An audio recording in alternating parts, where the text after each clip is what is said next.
My sister claims my autism makes me unfit to live alone, so she should take my apartment. Hi everyone. Today's story will blow your mind, but really quick, if you enjoy this content, hit that subscribe button. Channel's been a bit quiet lately, and your support keeps it all going. Let's jump in. I never thought I'd be writing this, but I need to get this off my chest before I lose my mind. My name is Michael, I'm 28, and I've been living independently in my own apartment for the past 3 years. I also happen to be autistic, diagnosed when I was 7. This has never stopped me from building a successful life. I work as a software developer, I manage my finances meticulously, and I've created a home environment that works perfectly for my needs. But apparently, my sister Jennifer thinks my autism diagnosis is her golden ticket to taking over my apartment. It started 2 months ago during a family dinner at our parents' house. Jennifer had just gone through a messy divorce and was complaining about the rental market. She'd been staying with our parents, Patricia and James, in their suburban home, but the commute to her job downtown was killing her. That's when she turned to me with this calculating look I'd never seen before.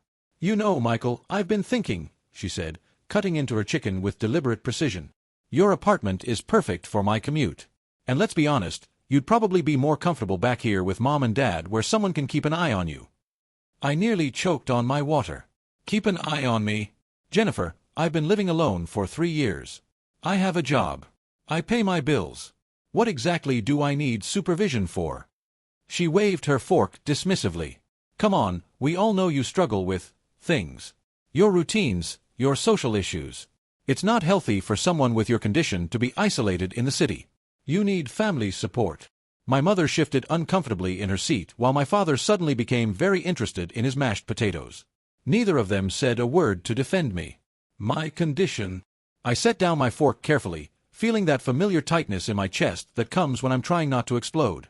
You mean autism?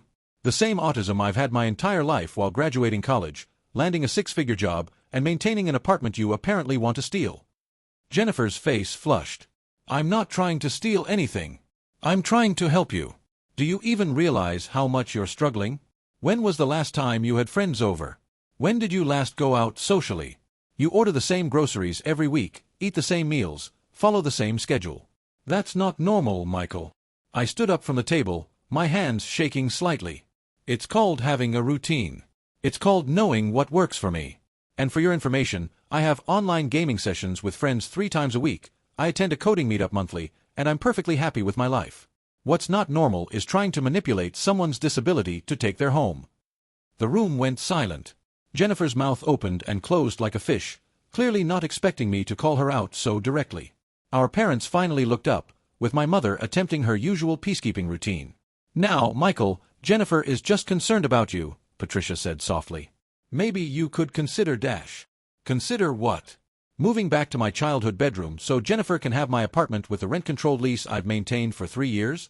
The apartment I've customized with proper lighting to avoid sensory overload? The place where I've installed white noise machines and organized everything exactly how my brain needs it to be. I grabbed my jacket from the back of my chair. I'm leaving. And Jennifer, since you're so concerned about my social skills, here's a clear communication for you. Stay away from my apartment and stop using my neurodiversity as a weapon against me. I left before anyone could respond, driving back to my apartment in the city with my hands gripping the steering wheel so tight my knuckles went white. The 40-minute drive gave me time to process what had just happened, running through the conversation again and again in my mind. My apartment was my sanctuary. A 1-bedroom unit on the 3rd floor of a quiet building, with large windows facing east for morning light. I'd spent months after moving in getting everything exactly right. The furniture placement that allowed for clear pathways, the color-coded organization system in my kitchen, the specific bulbs that didn't flicker and trigger my sensory issues. The rent was locked in at a rate that was now $800 below market value, which is probably what Jennifer was really after. As I unlocked my door and stepped inside, I felt my nervous system immediately begin to calm. Everything was exactly where I'd left it. My weighted blanket was folded on the couch where I always placed it. My noise machine hummed softly in the corner. The ambient lighting was set to the exact level I needed for evening hours. I sat down at my desk and opened my laptop, needing to do something productive to channel my frustration. But instead of coding, I found myself typing out this post. Because I need to know, am I overreacting? Is it wrong that I'm furious at my sister for weaponizing my autism? For suggesting that being neurodivergent means I can't live independently? For trying to manipulate our parents into supporting her apartment grab? The worst part is the doubt she's planted. I do follow routines religiously. I do struggle with unexpected social situations. I do prefer my controlled environment to chaotic social gatherings. But these aren't failures, they're adaptations. They're how I've built a successful, sustainable life. Why is that so hard for neurotypical people to understand? I've worked so hard to get where I am. The years of therapy to develop coping strategies.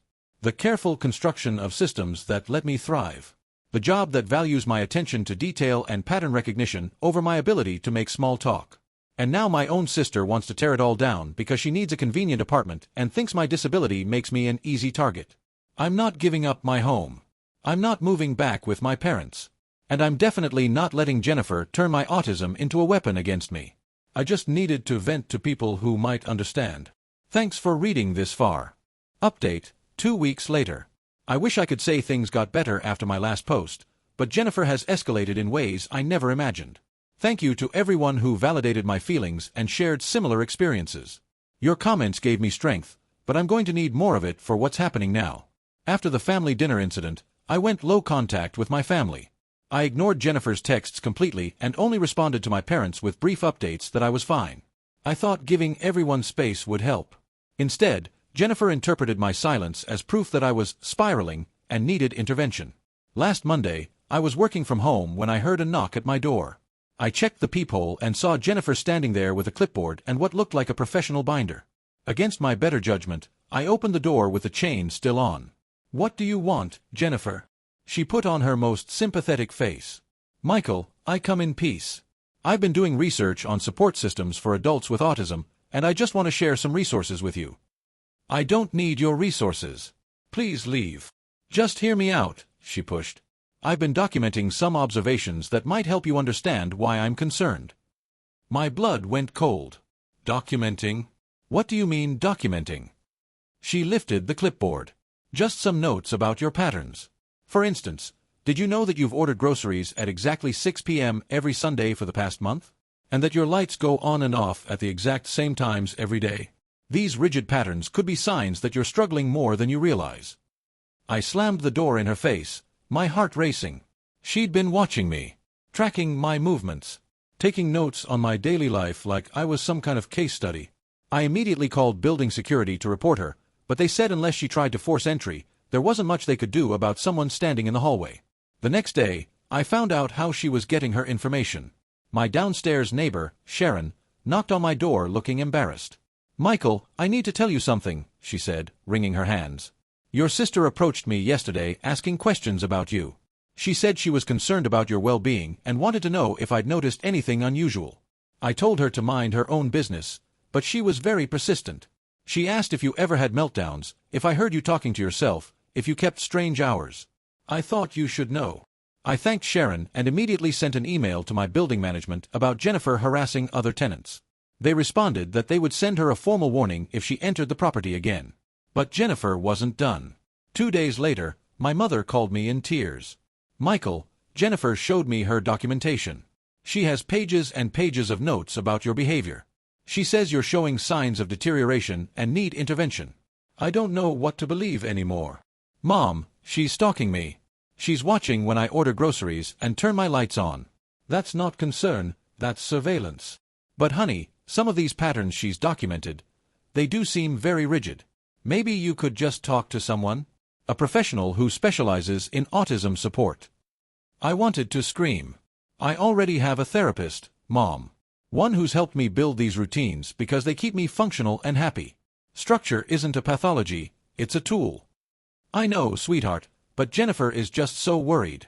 She says your apartment isolation is making things worse. Maybe if you just considered moving closer to family dash." I hung up. I couldn't listen to another word.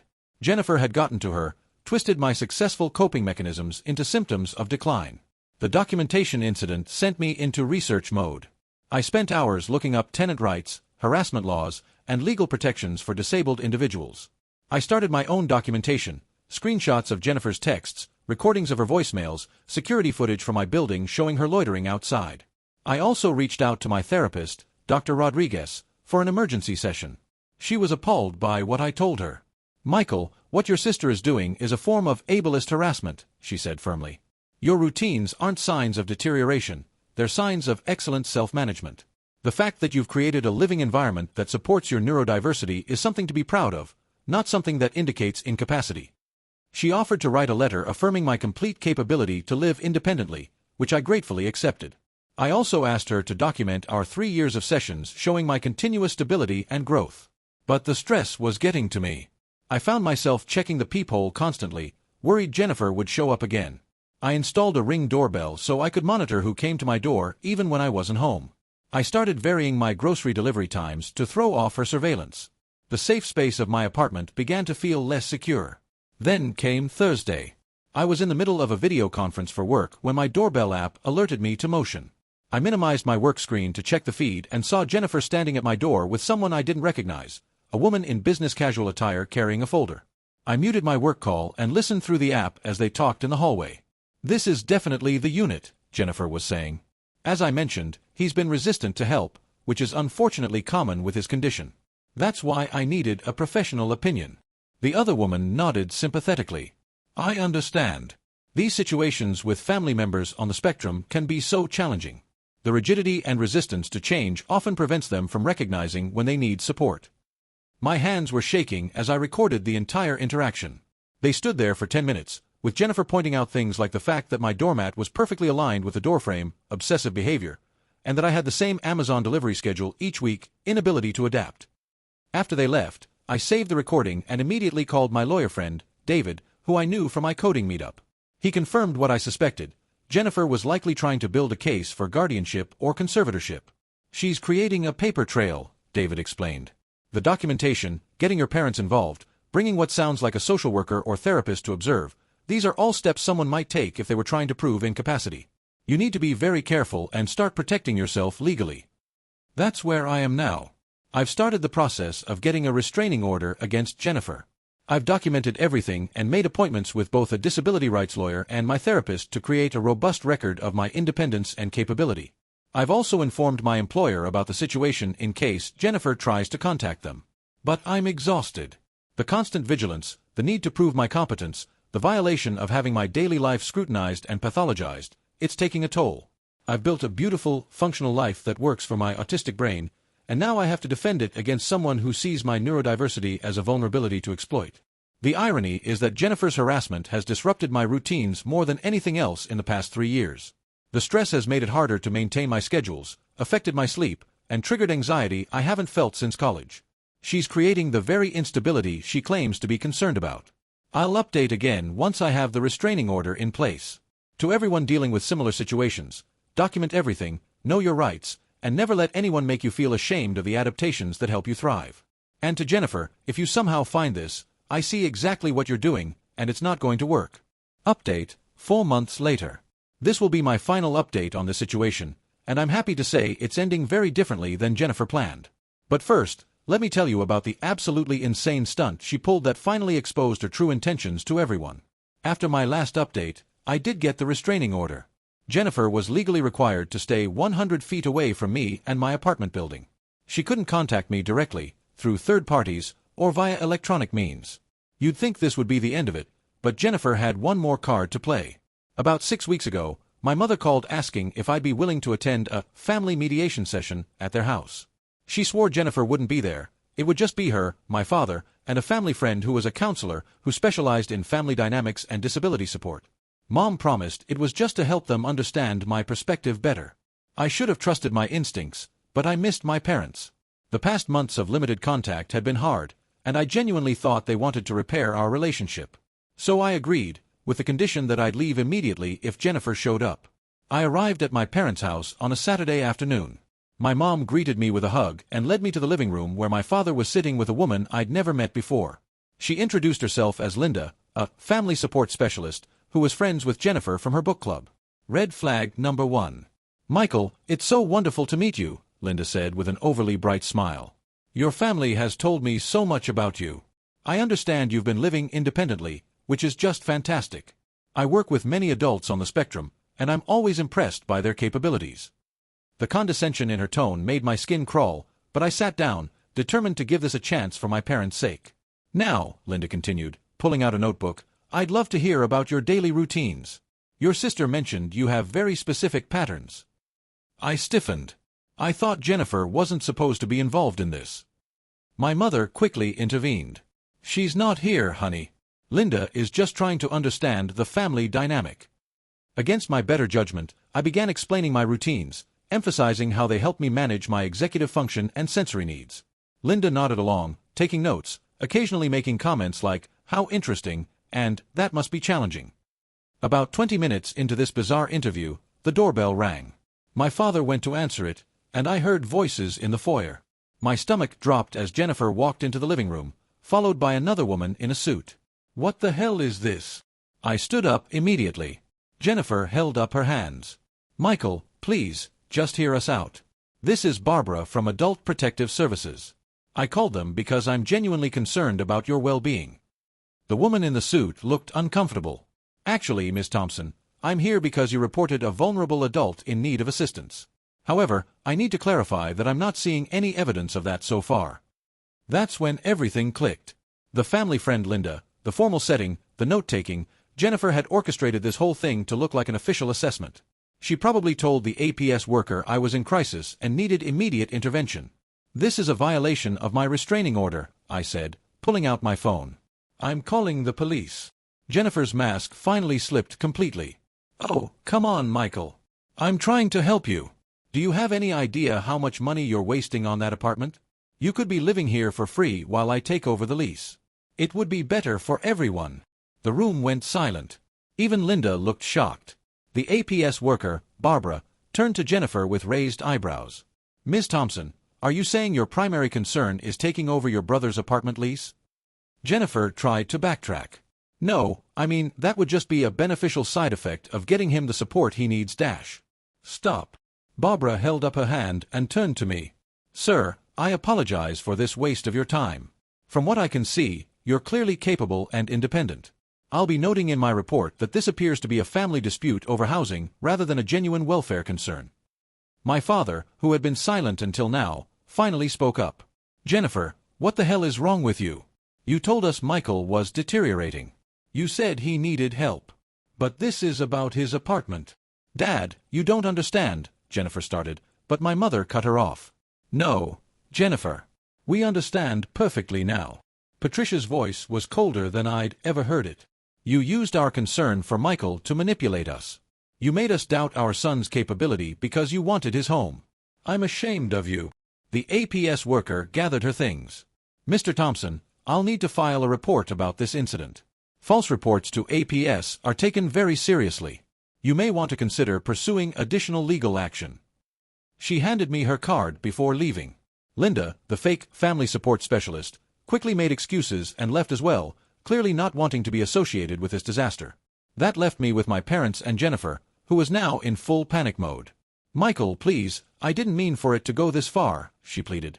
"I just thought if everyone saw how rigid your life was. You thought you could gaslight everyone into believing I was incompetent," I interrupted. "You stalked me, harassed my neighbors, created fake documentation, violated a restraining order, and filed a false APS report. All for an apartment." I turned to my parents. "I'm going to the police station to file a report about the restraining order violation. I suggest you get her out of here before they come to arrest her." As I left, I heard my father laying into Jennifer in a way I'd never heard before. My mother followed me to my car. "Michael, I'm so sorry," she said, tears streaming down her face. "We should have believed you from the start. Your autism doesn't make you less capable. If anything, the way you've handled this situation shows just how strong and competent you are." I hugged her. "I know you were worried about me, Mom." She manipulated that worry. "But next time, maybe just ask me directly instead of assuming I need help." She nodded, promising to do better. The aftermath was swift. Jennifer was arrested for violating the restraining order and charged with filing a false report. She ended up with 6 months probation, mandatory counseling, and a hefty fine. The family essentially ostracized her. Even our extended relatives were appalled when they heard the full story. The best part? Her ex-husband, who I'd always gotten along with, reached out to me after hearing about everything. Turns out, one of the reasons for their divorce was Jennifer's manipulative behavior and her habit of twisting situations for personal gain. He'd been documenting similar incidents during their marriage, which he shared with my lawyer in case I needed additional evidence of her pattern of behavior. As for me, I'm still in my apartment. If anything, this experience has made me more confident in my independence. I've started advocating for autism acceptance in my workplace and even gave a presentation about how neurodivergent employees can thrive with the right accommodations and respect for their needs. My relationship with my parents has actually improved. They've made a real effort to understand autism beyond the stereotypes, and they've become fierce advocates for me. My dad even shut down a relative who made a comment about me overcoming my autism, explaining that I haven't overcome anything. I've simply built a life that works with my neurology, not against it. Jennifer, last I heard, is living in a studio apartment on the outskirts of town with an hour commute to work. The irony isn't lost on me. She could have asked for help finding an affordable place like a normal person. Instead, she tried to weaponize my disability and ended up losing her family, her reputation, and any sympathy she might have had. To everyone who's followed this story, thank you for your support. To my fellow autistic adults dealing with family members who see your neurodiversity as a weakness to exploit, document everything, know your rights, and never be ashamed of the life you've built. Our brains work differently, not deficiently. The accommodations we need aren't signs of incapacity, they're tools for success. And to anyone who thinks autism makes someone an easy target, think again. We may process the world differently, but we're more than capable of protecting ourselves and the lives we've built. Jennifer learned that the hard way.